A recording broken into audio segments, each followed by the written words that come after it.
নমস্কার। নতুন গল্পের আসরে সকলকে স্বাগত জানিয়ে আজকের নতুন গল্প শুরু করছি। আজকের গল্প হরিনারায়ণ চট্টোপাধ্যায়ের লেখা বাইজি। লখনৌয়ের এক কুখ্যাত গলিতে সেই সময়কার খ্যাতনামা আনোয়ারি বাইয়ের বাস ছিল। বহু বছর পর এক সকালে আনোয়ারি বাইয়ের প্রিয় তবলাবাদক মনোহর প্রসাদ এক বিস্ময়কর খবর নিয়ে উপস্থিত হল আনোয়ারি বাইয়ের কোঠিতে। আনোয়ারি বাই ঘরে ঢুকতেই মনোহর প্রসাদ উঠে দাঁড়ালো। আনোয়ারি বাই তার হাতটা কপালে ঠেকিয়ে অভিবাদন করল, তারপর নিজের মেহেন্দি পাতার রঙে ছোপানো শাড়িতে হাত বোলাতে লাগল। আনোয়ারি বাই কার্পেটের ওপর বসলেন মনোহর প্রসাদের মুখোমুখি। আজকাল বেশিক্ষণ আর দাঁড়িয়ে থাকতে পারেন না, কোমরটা বড্ড টনটন করে। বাতের মরশুম শুরু হয়েছে, ভরা এই শীতকালে আর উঠে হেঁটে বেড়াতে দেবে না। মাঝে মাঝে আনোয়ারি বাইয়ের খুবই আশ্চর্য লাগে, মনেই হয় না বছর 12 আগেও হাঁটু মুড়ে বসে ঘন্টার পর ঘন্টা গান গেয়ে যেতেন। রাত ভোর হয়ে যেত ঠুংরি আর গজলে। এখন একটা দুটো গান গাইতে গেলেই হাঁপ ধরে আসে। কি ব্যাপার ভাই সাহাব, এত ভোর ভোর? আনোয়ারি বাই চুল সরু খাঁজ ফেললেন কপালে। এত ভোরে ঘুম ভাঙানোতে তার মেজাজ মোটেই খুশি নয়। মনোহর প্রসাদ দাড়ি ছেড়ে হাঁটুতে হাত বোলাতে আরম্ভ করল। মুখে একটু হাসি হাসি ভাব নিয়ে বলল, একটা জরুরি খবর আছে। আগের দিনগুলোতে ঠিক এমনিভাবেই মনোহর প্রসাদ খবর আনত। ছিপছিপে ফর্সা চেহারা, হাতের ছোঁয়ায় তবলা যেন কথা বলতো। মুজরো নিয়ে বাইরে যাবার সময় আনোয়ারি বাই সব সময় মনোহর প্রসাদকেই সঙ্গে নিয়ে যেতেন। ওর কোনো ঝামেলা নেই, কোনো বদভ্যেস নেই, ঘাড় হেঁট করে নিজের কাজ করে যেত আপন মনে। আনোয়ারি বাইয়ের শুধু তবল চেয়ে ছিল না মনোহর প্রসাদ, এধার ওধার থেকে বিভিন্ন খবরের টুকরোও সে সংগ্রহ করে আনত।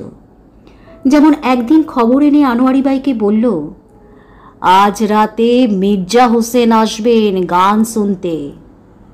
আজ রাতে? সর্বনাশ! আজ রাতে যে ডাক্তার জনার্দন শুক্ল আসবেন 3 দিন আগে খবর পাঠিয়েছিলেন। নিষ্পৃহ গলায় মনোহর প্রসাদ উত্তর দিলেন, ও ঠিক আছে, আমি তাকে বারণ করে এসেছি, বলেছি আপনার তবিয়ত খারাপ আছে, দিন 7 পর আসর বসবে। আনোয়ারি বাই আমতা আমতা করে বললেন, কিন্তু কাজটা কি ঠিক হলো ভাই সাহাব? মির্জা হোসেন কাল সকালে হায়দ্রাবাদ ফিরে যাচ্ছেন, বছর খানেকের আগে আর এ মুখ হবেন না। আর শুকুল সাহেব তো ঘোরের লোক আছে। আনোয়ারি বাই তাতেই রাজি। কোনোদিনও মনোহর প্রসাদের কথার উপর কথা বলেননি। এটুকু তিনি খুব ভালো করেই জানতেন, মনোহর প্রসাদ যা করবে আনোয়ারি বাইয়ের ভালোর জন্যই করবে। হোসেন সাহেব গানের অনেক বেশি সমঝদার, ঠিক জায়গায় তারিফ করতে জানেন, বুঝতে পারেন গলার সূক্ষ্ম কাজের কেরামতি। কিন্তু শুকুল সাহেবের এসবের বালাই নেই। সেই সব দিনগুলোর পুরনো কথা আনোয়ারি বাইয়ের মনে পড়ে গেল। কিন্তু আজ নিশ্চয়ই এসব বলতে মনোহর প্রসাদ আসেনি। বহু বছর হলো গান ছেড়ে দিয়েছেন আনোয়ারি বাই। মনোহর প্রসাদও আর তবলা ছোঁয় না। গান বাজনার সঙ্গে সম্পর্ক নেই, কিন্তু হৃদয়ের সম্পর্ক ঘোচেনি। সময় পেলেই মনোহর প্রসাদ ঘুরে যায় একবার, ফেলে আসা সুখ দুঃখের গল্প চলে। আনোয়ারি বাই বলেন, জামানা বিলকুল বদলে গেছে ভাই সাহাব। দুজনে বসে বসে সে সম্বন্ধে আক্ষেপও করে। কিন্তু আজ আনোয়ারি বাই একটু বিস্মিত হয়ে হেসে বললেন, আর জরুরি খবরের দরকার কি আছে ভাই সাহাব? 3 কাল গিয়ে তো এককালে ঠেকেছে। এবার যা কিছু জরুরি খবর আসবে একেবারে ওপার থেকেই আসবে। মনোহর প্রসাদ এ কথার কোনো উত্তর দিল না। মাথা নিচু করে কার্পেটের একটা ফুল খুঁড়তে খুঁড়তে আস্তে করে বলল, মতি এসেছে শহরে। মনোহর প্রসাদের কথার টুকরো কানে যেতেই আনোয়ারি বাই টান হয়ে বসলেন। একটা হাত রাখলেন কানের পাশে, মনোহর প্রসাদের দিকে ঝুঁকে পড়ে বললেন, কে এসেছে? কে এসেছে শহরে? মনোহর প্রসাদ মাথা তুলল, গলা একটু চড়িয়ে বলল, মতি এসেছে, মতি। খবরের কাগজে বেরিয়েছে মেজর বর্মা লখনৌতে বদলি হয়েছেন। বুঝতে বেশ একটু অসুবিধে হলো আনোয়ারি বাইয়ের। অস্পষ্ট কতকগুলো হিজিবিজি রেখা অর্থহীন সামঞ্জস্যহীন বিড়বিড় করে উচ্চারণ করলেন কিছুক্ষণ। মতি? মতিবাই এসেছে শহরে? দু একদিনের কথা তো নয়, প্রায় 1.5 যুগেরও বেশি। তখন কত আর বয়স হবে মতির? বড় জোর 5 কি 6। দুপাশে বেনি দোলানো রঙিন সালোয়ার পাজামা পরা ফুটফুটে একটি মেয়ে ছুটে ছুটে বেড়াতো এ বাড়ি থেকে ও বাড়ি। দুনিয়ার লোকের সঙ্গে ওর দোস্তি ছিল। কোনোদিনও যে মনের মানুষের সঙ্গে ঘর বেঁধেছিল আনোয়ারি ভাই, তা ভুলেই গিয়েছিল। হ্যাঁ, সত্যিকারের স্বামী স্ত্রী। তখন তো সে আনোয়ারি ভাই ছিল না। তখন মধ্যবিত্ত জীবনের সুখ দুঃখে ঘেরা জীবন ছিল তার। সামাজিকতার গণ্ডির মধ্যে সাবধানে পা ফেলে চলতে হতো। মতি আনোয়ারি বাইয়ের সেই ফেলে আসা জীবনেরই চিহ্ন। শুধু মাঝে মাঝে আনোয়ারি বাই চমকে উঠতেন, আগুন জ্বলে উঠত মাথায়, যখন 2-1 গানের ওস্তাদ এবং আশেপাশের 2-1 রসিক আদমি মতিকে আদর করতে করতে বলতো, আনোয়ারি, এবার মেয়েকে গান বাজনা শেখাতে আরম্ভ করো। এখন থেকে শুরু করলে তবে তো বয়সকালে মার মতন মিঠে গলা পাবে, নাম লাগবে লখনৌয়ের। মুখে আনোয়ারি বাই কিছু বলেনি, কিন্তু মনে মনে শিউরে উঠেছেন। মানুষজন সব সরে যেতে, বাড়ি খালি হয়ে যেতেই মতিকে বুকে জড়িয়ে ধরে অঝোরে কেঁদেছেন। মতির ঠোঁটে গালে চুমু খেতে খেতে বলেছেন, না, তোকে আমি কিছুতেই এ পথে নামতে দেব না, কিছুতেই না। মনের ইচ্ছেটা আড়ালে ডেকে মনোহর প্রসাদকেও বলেছিলেন অনেকবার, ভাই সাহাব, মতিকে আমি সরিয়ে দিতে চাই এখান থেকে। নাচ গান হই হল্লা এসব যেন ওর জীবনে কোনো দিনও না আসে ভাই সাহাব। মনোহর প্রসাদ আশ্চর্য হয়ে গিয়েছিলেন, বলেছিল, এ আবার কি কথা আছে? আনোয়ারি বাইয়ের মেয়ে গান বাজনা শিখবে না তো কি বেনারসে গিয়ে মালা জপবে বসে বসে? আনোয়ারি বাই বলতো, না না, মতি সংসার করবে ভাই সাহাব, ও মনের মানুষকে সঙ্গে নিয়ে ঘর পাতবে। তারপর নিজের ফেলে আসা সাজানো সংসারের কথা ভেবে আনোয়ারি বাই দীর্ঘশ্বাস ফেলত। মনোহর প্রসাদ মনে মনে ভেবেছিল, ঘর সংসার করবে মেয়ে, তা বেশ, কিন্তু জেনে শুনে লখনৌয়ের কুখ্যাত চকের আনোয়ারি বাইয়ের মেয়েকে কে এগিয়ে আসবে বিয়ে করতে? ওড়না ফেলে কে মাথায় ঘোমটা দেওয়াবে? হ্যাঁ, 2-1 কাঁচা বয়সের কচি ডানা মেলে সবে উঠতে শেখা ছোকরা হয়তো রাজি হতেও পারে। বিয়ের ভরং করে নিয়ে গিয়ে ফুর্তি করবে কদিন, তারপর শখ মিটে গেলে মতিকে ফেলে পালাবে। তখন তখন কি হবে মেয়েটার?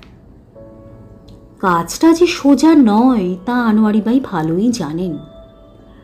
আর জানেন বলেই মনোহর প্রসাদকে ডেকেছেন সলা পরামর্শ করতে। ভাই সাহাব, একটা উপায় আছে। আনোয়ারি বাই এগিয়ে এসে একটা হাত রাখলেন মনোহর প্রসাদের হাতের ওপর। মনোহর প্রসাদ নড়ে চড়ে সোজা হয়ে বসে বলল, তা কি উপায় আছে? বার কয়েক ঢোক গেলেন আনোয়ারি বাই। কপালে জমে ওঠা ঘামের বিন্দু সুরভিত রুমাল দিয়ে মুছে নিলেন। তারপর বললেন, আচ্ছা, এমন করা যায় না ভাই সাহাব যে আনোয়ারি বাইয়ের মেয়েই নয় মতি, ছেলেবেলায় মা বাপ হারানো কোনো অনাথ, 3 কুলে যাকে দেখবার কেউ নেই, এমন কোনো ভদ্রলোক যার ছেলেপিলের স্বাদ আছে অথচ ভগবান কিছু পাঠাননি কোলে, তেমন কেউ মতিকে নিতে পারে না, নিজের মেয়ের মতন করে মানুষ করতে পারে না ভাই সাহাব? হ্যাঁ, কি বলছে? মেয়েকে বিলিয়ে দেবেন? কিন্তু মেয়ে ছেড়ে এই আনোয়ারি বাই বাঁচবে কি করে? আনোয়ারি ভাই বাঁচতে চায় না ভাই সাহাব। আনোয়ারি ভাই তার মেয়েকে বাঁচাতে চায়। আপনি একটা ব্যবস্থা করে দিন ভাই সাহাব। আনোয়ারি ভাইয়ের গলা ধরে এলো। মনোহর প্রসাদ তাকে বোঝাতে চেষ্টা করল, শুনুন, ব্যাপারটা ভালো করে ভেবে দেখুন। হঠাৎ উচ্ছ্বাসের ঘোরে এমন একটা কাজ করলে পরে আফসোসের অন্ত থাকবে না।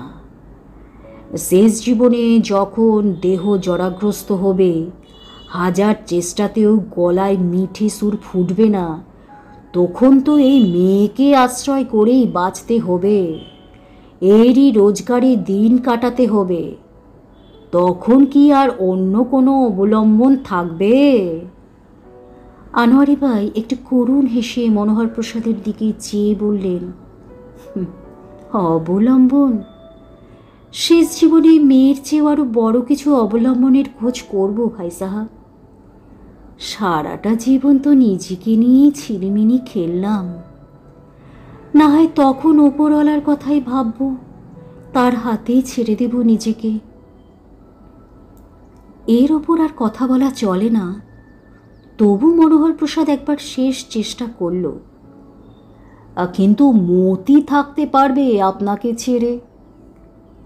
আনোয়ারি বাই আবার হেসে বললেন, মানুষের পরমায়ুর কথা কেউ বলতে পারে? হঠাৎ যদি মারাই যায় এই আনোয়ারি বাই, তাহলে তো আমাকে ছেড়ে থাকতে হবে। হাজার কাঁদলেও তো আমাকে ফিরে পাবে না। না না ভাই সাহাব, একটা বন্দোবস্ত করতেই হবে। মতিকে আমি এই নরকে বাড়তে দেব না। ওকে অন্য কোথাও সরিয়ে দিতেই হবে, তুলে দিতে হবে কোনো ভদ্র মানুষের হাতে। মনোহর প্রসাদ ঘাড় নেড়েছিল বটে, কিন্তু কোনো সুবিধা করতে পারেনি। আনোয়ারি বাই কিন্তু ভোলেননি কথাটা। গান বাজনার শেষে রোজই একই মিনতি জানাতেন মনোহর প্রসাদকে, আর দেরি নয় ভাই সাহাব, মেয়ে যে বড় হচ্ছে, বুঝতে শিখছে, যা কিছু করতে হবে এই বেলাতেই করতে হবে। তিনি আরও বলেছিলেন, গাছ একটু বড় হয়ে গেলে তাকে নাকি ওপড়ানো মুশকিল হয়ে যায়। মাটির গভীরে চলে যায় শিকড়, ডালপালা বিস্তৃত হয় দিকে দিকে, তখন টানাটানি করতে গেলেই ক্ষতিই হয়। লখনৌতে যদি সেরকম কেউ না থাকে, তো মনোহর প্রসাদ আশেপাশে ঘুরে দেখুক। ঘোরবার সব খরচ আনোয়ারি বাই দেবেন, কিন্তু আর দেরি করা চলে না। বরাত ভালো মনোহর প্রসাদের, এদিক ওদিক ঘুরতে হয়নি। কাছে পিঠেই খোঁজ পাওয়া গেল। সুন্দরবাগে নতুন এক ভদ্রলোক এসেছেন স্ত্রীকে নিয়ে। যে বাড়িতে উঠেছেন সেই বাড়িওয়ালা মনোহর প্রসাদের দোস্ত। কথায় কথায় ব্যাপারটা তার কাছ থেকেই জানা গেল। ভদ্রলোক সরকারের বড় চাকুরে, সারা ভারতবর্ষে চাকরির জন্য ঘুরে বেড়াতে হয় তাকে। বছর তিনেক পর পর বদলি হন এক জায়গা থেকে আর এক জায়গায়। পয়সা কড়ি মান ইজ্জত সব আছে, কেবল সুখই নেই। বছর চারেকের ফুটফুটে একটি মেয়ে ছিল। আজমগড়ে দুদিনের জ্বরে মেয়েটির জীবনই শেষ হয়ে যায়। চিকিৎসার সুযোগও পাওয়া গেল না। সেই থেকে ভদ্রলোকের স্ত্রী অনবরত কাঁদেন আর বুক চাপড়ান, অভিশাপ দেন ভগবানকে। ভদ্রলোক অবশ্য সব কিছু করেন না। অফিসের সময়টুকু ছাড়া চুপচাপ ঘরে বসে থাকেন দরজা জানলা বন্ধ করে। মনোহর প্রসাদ যেন আসমানের চাঁদ পেল হাতের মুঠোয়। না, তাকে তাকলিফ করে আসমানে চড়তে হলো না, চাঁদ নিজেই নেমে এসে ধরা দিল। দোস্তের মারফত আলাপ হলো। প্রথম প্রথম দু একটা সান্ত্বনার মোলায়েম কথা, মিঠে মিঠে উপদেশ, দুনিয়ার কিছুই স্থায়ী নয় সে সম্বন্ধে দার্শনিক আলোচনা। তারপর আস্তে আস্তে কথাটা পারল খুব সাবধানে। ভদ্রলোক কিছুক্ষণ চেয়ে রইলেন মনোহর প্রসাদের দিকে, তারপর ধীর গলায় বললেন, কিন্তু যাদের মেয়ে তারা ছাড়বে কেন? মনোহর প্রসাদ এবার একটা গল্প ফাঁদলেন। তিনি কপালে হাত চাপড়ে বললেন, ছাড়বে কেন? আসলে বাপ গেছে অনেক দিন। মা যে অবস্থায় আছে, দুবেলা দুখানা রুটিও দিতে পারছে না মেয়েকে। কোন দিন দেখব মা আর মেয়ে দুজনেই খতম হয়ে গেছে। নয়তো মা কি আর অত সহজে ছাড়তে চায় মেয়েকে? ভদ্রলোক উঠে ভিতরে গেলেন, বোধহয় পরামর্শ করলেন স্ত্রীর সঙ্গে। তারপর বাইরে এসে বললেন, একবার দেখাতে পারেন মেয়েটাকে? বহুত খুব, বলেন তো কালই নিয়ে আসতে পারি। বেশ, তাই নিয়ে আসবেন। সোজা মনোহর প্রসাদ আনোয়ারি বাইয়ের সঙ্গে দেখা করল, সব ঘটনা জানালো। পরের দিন সকালে মতিকে নিয়ে আসবে তাও বলল। মনোহর প্রসাদ ভেবেছিল আনোয়ারি বাই বোধহয় রাজি হবেন না, মেয়েকে বোধহয় ছাড়তে পারবেন না। কিন্তু আনোয়ারি বাই একটু আপত্তি করলেন না, কেবল বললেন, লোক বেশ ভালো তো ভাই সাহাব, মতির কোনো কষ্ট হবে না তো? নিজের পেটের মেয়েকে হারিয়েছে, এখন যাকে নেবে তাকে নিজের মেয়ের মতোই মানুষ করবে। আর তাছাড়া তারা লোক খুব ভদ্র আছে, খানদানি ঘরের ছেলে, শুনলাম লেখাপড়াও খুব জানে। আনোয়ারি বাই আর কিছু বললেন না, কিন্তু পরের দিন মনোহর প্রসাদ মতিকে নিতে গিয়েই অবাক। দামি সালোয়ার, দোপাট্টা আর পায়জামায় ঝলমল করছে মেয়ে, গলায় মুক্তোর মালা, কানে পান্নার দুল, পায়ে ভেলভেটের নাগরা। মতিকে দেখে মনোহর প্রসাদ মনে মনে ভাবল, সর্বনাশ, এই বুঝি অভাব অনটনে দিন কাটানো মেয়ের পোশাকের বহর। সে আনোয়ারি বাইকে বলল, এ তো সব দামি জামা গয়না পরিয়েছেন কেন? তাদেরকে তো বলা হয়েছে যে মেয়েটি গরিবের ঘরের মেয়ে। তবে তবে সব খুলে ফেলবো ভাই সাহাব। এতক্ষণ পর আনোয়ারি বাইয়ের চোখ দুটো যেন ছলছল করে উঠল। মনোহর প্রসাদ ভাবল 2-1 মিনিট, তারপর বলল, সালোয়ার পাজামা না হয় থাক, কিন্তু গয়নাগুলো তো খুলে নিতেই হবে। আনোয়ারি বাই এক এক করে সব খুলে নিলেন। মেয়েকে সারা রাত ধরে বুঝিয়েছেন, নতুন জায়গায় গিয়ে সে যেন বেফাস কিছু না বলে ফেলে, কান্নাকাটি না করে। বাইরে যাবেন আনোয়ারি বাই তীর্থধর্ম করতে, সেখানে ছোট ছেলে মেয়েদের যেতে নেই। তিনি ফিরে এসে আবার মতিকে নিয়ে আসবেন। কার কাছে যাব মা? মতি অবাক গলায় জিজ্ঞাসা করেছে। তোমার কাকা কাকির কাছে, দেখবে কত যত্ন করবে, ভালোবাসবে, নতুন নতুন জিনিস কিনে দেবে।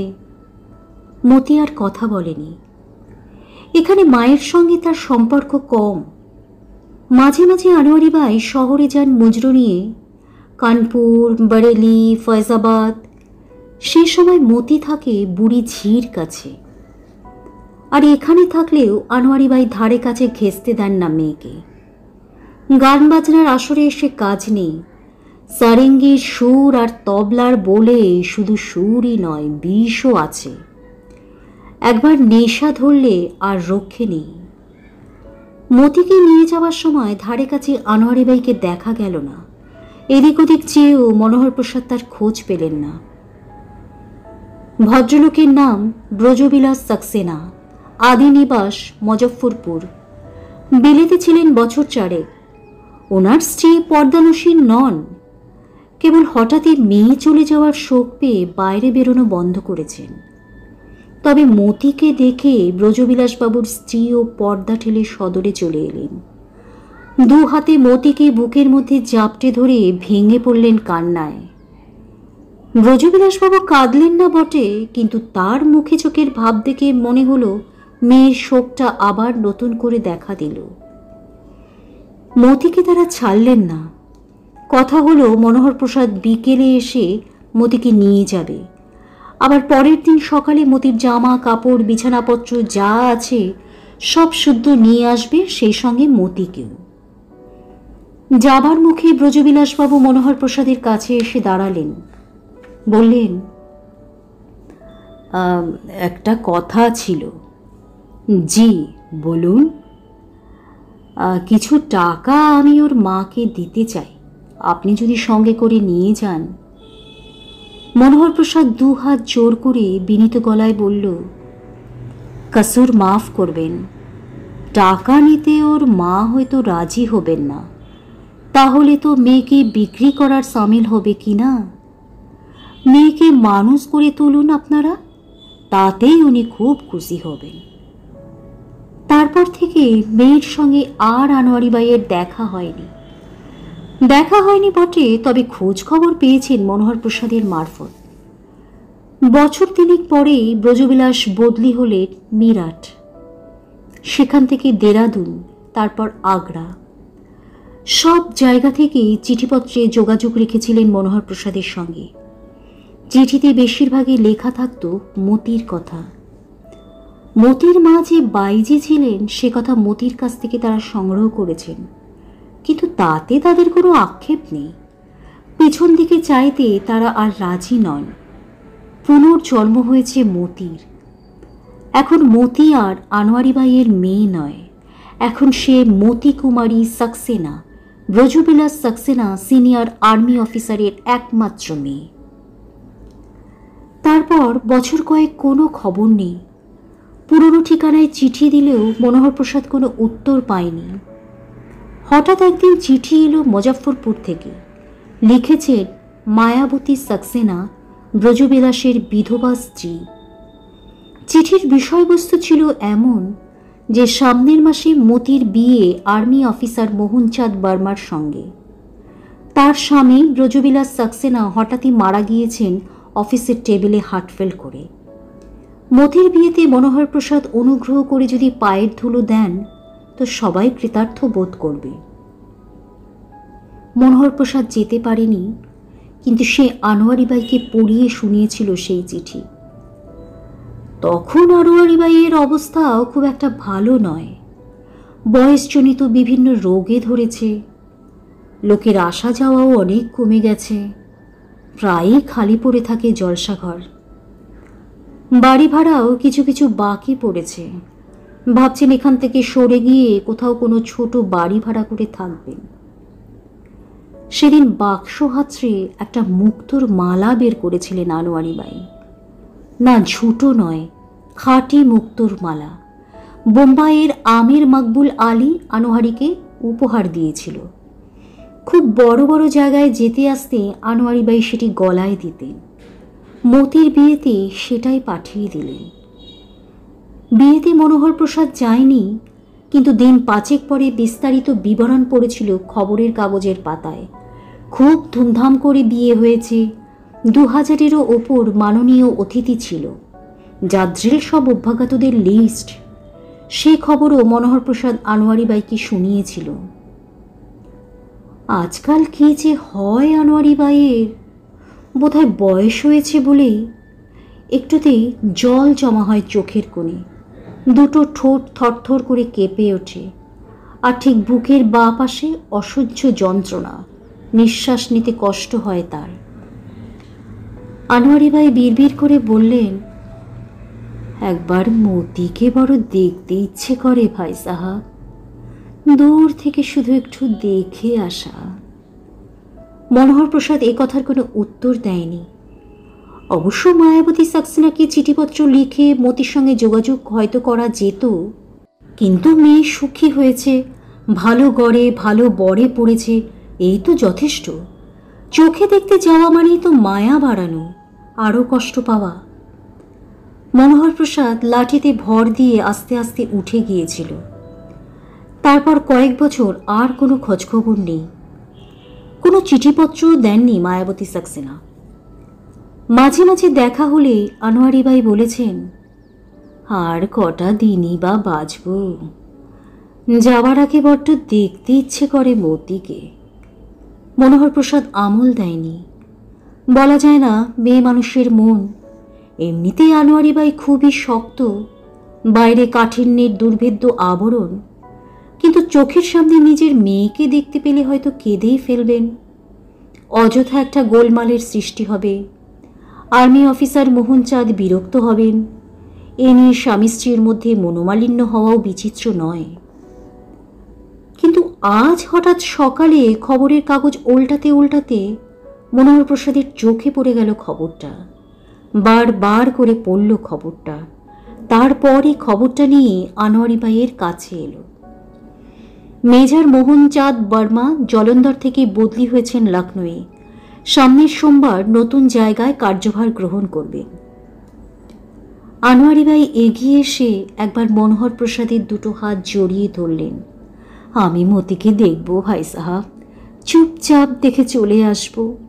ওর বাড়ির রাস্তায় বসে থাকব, ও বাইরে বেরোবার সময় একবার শুধু চোখের দেখা দেখব। এইটুকু উপকার করতেই হবে আপনাকে। আমি বেশ বুঝতে পারছি আমি আর বেশি দিন নেই। কথা শেষ হবার সঙ্গে সঙ্গে আনোয়ারি বাই ঝরঝর করে কেঁদে ফেললেন। আচ্ছা দেখি। মনোহর প্রসাদ হাত ছাড়িয়ে বাইরে চলে গেল। বাইরে চলে এলো বটে, কিন্তু কথাটা ভুলল না। বিকেলের দিকে টাঙায় চড়ে হাজির হলো বাদশাবাগে। বেশি ঘুরতে হলো না। রাস্তার ওপরেই খাসা ঝকঝকে দোতলা বোগেনভিলার গেট, নিচু পাঁচিলে আইভি জড়ানো। রাস্তা থেকেই পুরো লন নজরে আসে। বাহারি গাছে ভরে রয়েছে মখমলে নরম লন। এগিয়ে গিয়ে তকমাটা দারোয়ানের সঙ্গে মনোহর প্রসাদ একদম আলাপ জমিয়ে ফেলল। দারোয়ানকে সে বলল যে সে মেহমান আদমি আছে, ঘুরে ঘুরে দেখছে সারা শহর। চমৎকার বাড়ি, যেমন বাড়ি তেমনি বাগান। তারপর দারোয়ানের কাছে সে জানতে চাইল যে এই চমৎকার বাড়িটির ভাগ্যবান মালিকটি কে।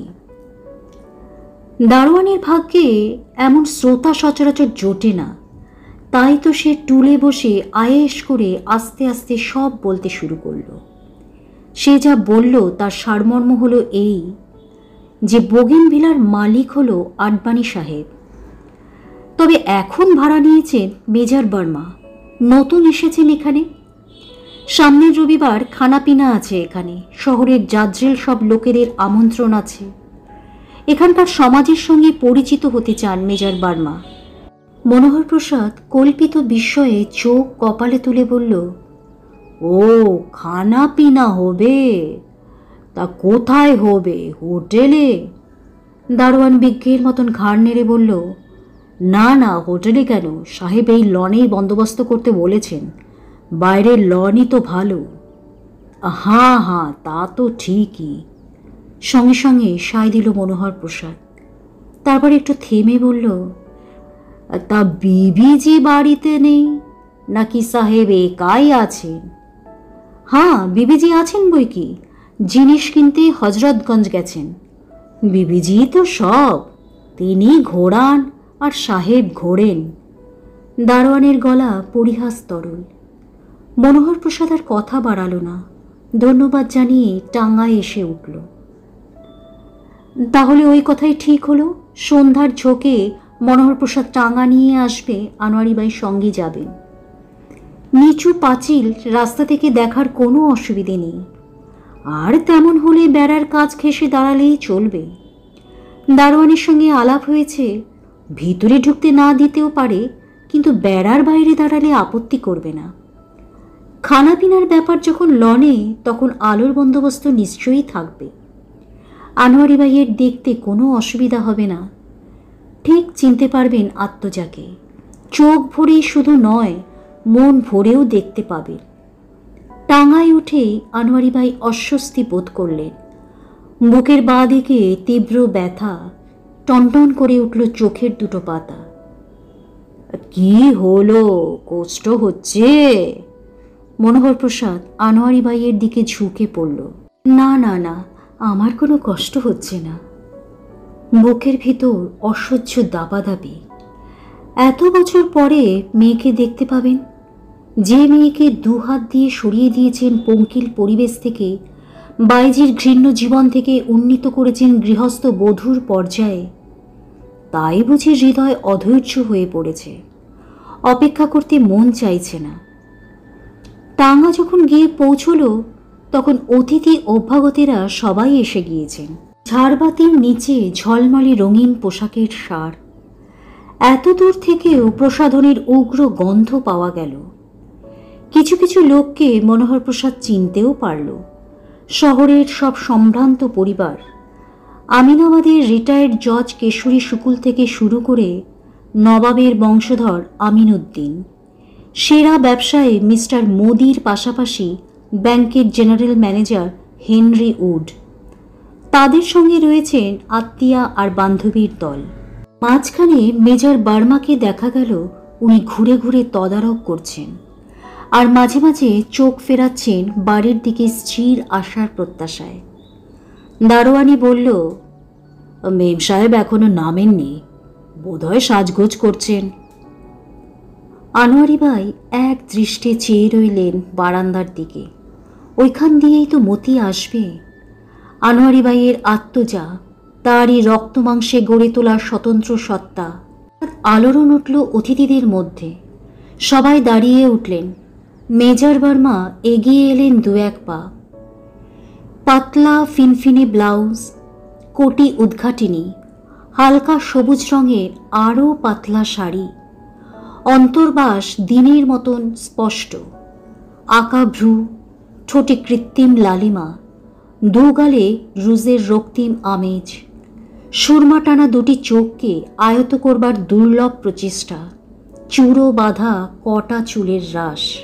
চেয়ে চেয়ে দেখলেন আনোয়ারি বাই। সেদিনের সে মেয়েটির সামান্যতম পরিচয়ও নেই মিসেস বার্মার মধ্যে। শান্ত সুন্দর মেয়েটা কি মন্ত্রে রূপান্তরিত হলো আজকের এই উৎকট বিলাসিনীতে। যে পোশাক পরে আনোয়ারি বাই নিভৃতে বিশেষ কোনো অতিথির সামনে আসতেও লজ্জা পেতেন, কি করে মতি হাজার অতিথির মাঝখানে এসে দাঁড়ালো সেই পোশাকে। মিসেস বার্মাকে নিয়ে যেন লোফালোফি শুরু হলো। অপূর্ব ভঙ্গিতে মতি এক টেবিল থেকে অন্য টেবিলে সরে সরে যেতে লাগলো। কোথাও কোনো পুরুষের চটুল উক্তিতে নিচু হয়ে তার গালে আলতো করে করাঘাত করে বলল, নটি বয়। আবার কোথাও কোনো পুরুষের বাটন হোল থেকে গোলাপ তুলে নিয়ে নিজের কবরিতে গাঁথল। আবার কোনো টেবিলে হেসে গড়িয়ে পড়ল অতিথির গায়ের উপর। লিপস্টিক রক্তিম ঠোঁট দুটো ফাঁক করে মোহিনী হাসি উপহার দিয়ে আবার সরে গেল অন্য টেবিলে। মনোহর প্রসাদের টনক নড়ল আচমকা তার মণিবন্ধে টান পড়তে। হাত দিয়ে মুখ ঢেকে আনোয়ারি ভাই কান্নায় ভেঙে পড়েছেন। থরথর করে কাঁপছে তার গোটা শরীর। টাঙ্গা অপেক্ষা করছিল। আর দেরি করল না মনোহর প্রসাদ। সাবধানে আনোয়ারি বাইকে ধরে গাড়িতে নিয়ে এলো। ভাগ্যিস জোরে ব্যান্ড বাজতে শুরু হয়েছিল লনে, তাই আনোয়ারি বাইয়ের উচ্ছ্বসিত কান্নার আওয়াজ কারো কানে যায়নি। কি হয়েছে আপনার? শরীর খারাপ লাগছে? মনোহর প্রসাদ উদ্বিগ্ন গলায় প্রশ্ন করল। এতদিন পর নিজের মেয়েকে চোখের সামনে দেখলে কষ্ট হওয়া তো খুবই স্বাভাবিক। এজন্যই আনতে চায়নি আনোয়ারি বাইকে। না না না, শরীর আমার খুব ভালো আছে, কিন্তু এটা কি হলো ভাই সাহাব? বাইজির মেয়ে যে বাইজি হয়ে রইল। ছেলেবেলা থেকে কাজ ছাড়া করে রক্তের দোষ ছাড়াতে পারলাম না। পোশাক আশাক, রং ঢং, চাল চলন, এসবে চকের রাস্তায় দাঁড়ানো বাইজিদেরও যে হার মানালো মতি। এ কি হলো ভাই সাহাব? এ আমার কি হলো? দু হাতে মুখ থেকে আনোয়ারি বাই আবার কান্নায় ভেঙে পড়লেন। নমস্কার, আজকের গল্প এখানেই শেষ হলো। গল্পটি ভালো লেগে থাকলে প্লিজ একটি লাইক করে প্লিজ চ্যানেলটিকে সাবস্ক্রাইব করে পাশে থাকবেন আর কমেন্ট করে জানাবেন গল্পগুলো আপনাদের কেমন লাগছে। ধন্যবাদ।